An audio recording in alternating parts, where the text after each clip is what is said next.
heavy squats, and I would and there'd be times where I might maybe be struggling with 4 or 5 plates, and then all of a sudden I'd bust out like 15, 20 reps when I normally get like 2 or 3, and my buddy was like, "What's up with you today?" I said, "I don't know, man. I just had this vision. Was walking in. I didn't even have a girlfriend at the time, but the visualization was so real. I just visualized a good-looking gal, and I walk in, and the person's cheating on me with another guy, and so I cut off his head with the sword, and I visualized that, you know, and the dude was like, "Dude, you need psychological help." No, I didn't, and it worked. Instead of 2 or 3 reps, I did 15 or 20. You know, it's a rare form of visualization, but whatever works for you. You know, I'd get pissed off, I'd get angry, and that would help me do more weight. That doesn't work for everybody, but it works for most people. And then there's the other one that I would do before I became a certified trainer, and people started getting psychological problems from this, so I stopped doing it. I don't train people like that anymore. Anybody that knows me now knows I'm a way more laid-back person. I'm much more civilianized now. I'm no longer a musclehead, iron addict, iron warrior. I mean, I've got that in me still, but I don't let normal people or simple people or normal civilians in on that, you know, unless they kind of got that mentality, and then I can tap into it. But otherwise, I don't even expose that to them because it scares people. But they'd be going, and they'd have plates in the lap, they'd be starting to fail at like 2, 3 reps, and they'd only have like 3 or 4 plates in their lap. And I'd say, "Dude, remember your girlfriend? They just broke up, you know?" And I'd be like, "Yeah, your girlfriend's probably banging some other guy right now." And man, that anger and the rage would just start coming, pouring on. And all of a sudden, they'd do like 20, 30 reps. And at the end, there would be so much rage and almost crying. "And you're an asshole." I said, "Yeah, but you got more reps." And laugh and be like, "Yeah, that's right, it worked." You know, but I wouldn't use that now just because I don't want to cause people to have psychological problems from that. And maybe they didn't. I mean, they were broke up anyways, but back in the day, my mentality was the end justifies the means. It doesn't matter what you have to do as long as you achieve your goal. It doesn't matter what you have to visualize, what you have to do, what you have to say, what supplements you have to take, how much food you have to eat, how much sleep you had to have. You know, it was eat, sleep, train, and I didn't care about anything else outside of that world. I didn't care about school, even though I did well in school.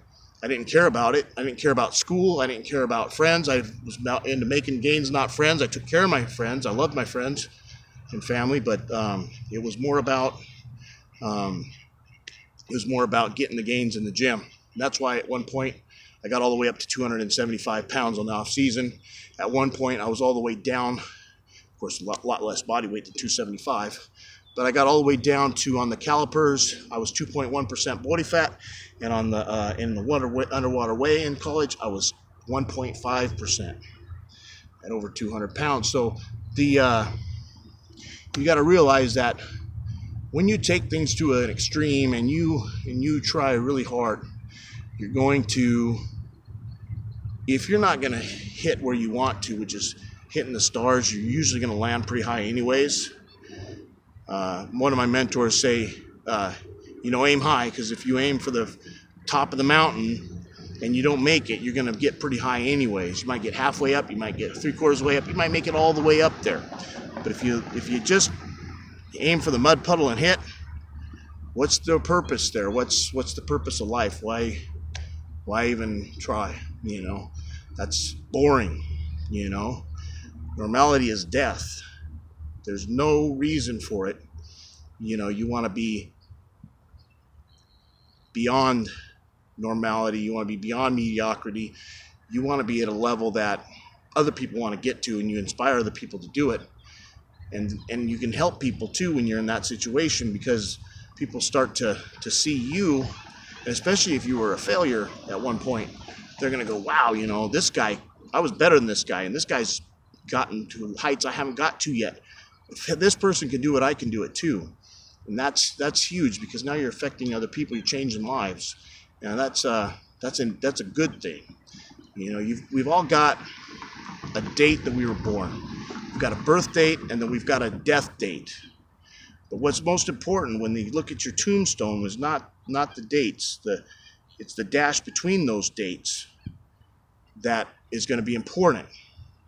And that dash could have been a waste of everybody's time, and you could have been a waste of time and space, or you could have been somebody who contributed, and you know, it was good that you were here, but you might not be missed that much by very many people.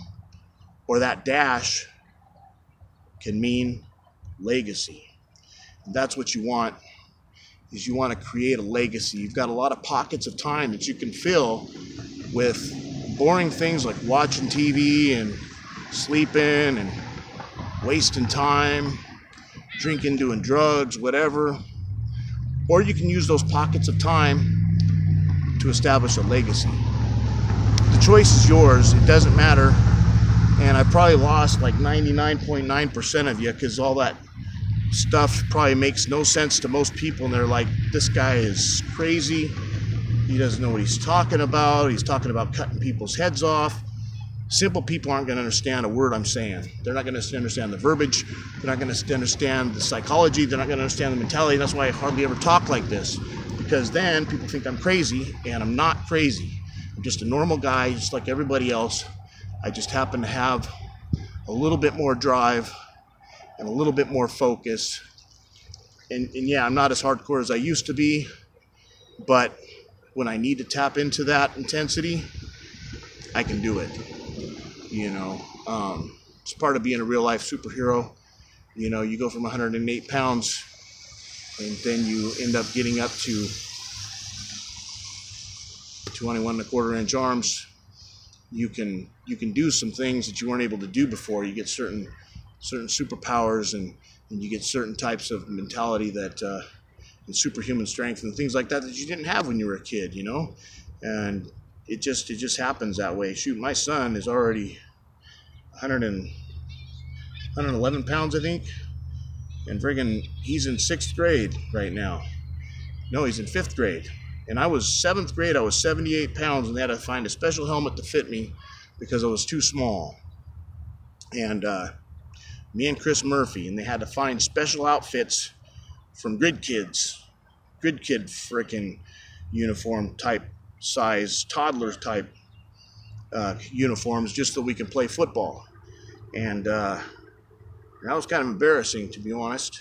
Everybody else is in full uniform, and we're out there with freaking civilian clothes for 3 days because we didn't have pads, so we couldn't hit anybody. And shit, when I tried to hit people anyways, I freaking bounced off. I was too little, even when I did get the pads. So it is what it is, you know. With proper training and mentality, you can get up there. And then I was 100 pounds 8th grade year, and then in high school I was wrestling 108, and here my son is 111. So you don't have any excuses if you're wanting muscles or you're wanting success, because it's just a mentality of being willing to do what other people aren't, and being consistent and disciplined with whatever it is you want to do. That's the bottom line. It's not magic formula. It's just how bad do you want it. If you don't want it bad enough and you want to be mediocre or normal, there's nothing wrong with that, especially if you can enjoy the moment. There's certain times in your life, you know, certain weddings and graduations and family time and all these precious things that we cherish and value and want to put our hearts and souls into. You know, as long as you're doing that, you're fine, you know, but you can still do that and be successful. I'm proof of that. I've got a family and been married for several years when the divorce rate is 99.9%. Somehow I've survived it. So, you know, if I can do it, you guys can do it. So, that's it. I've been rambling for a long time, but you guys have a great week, and hope the best for you. Go out there and kick ass and take names. It's been Showtime with Showtime Shredded. Size, growth, get big.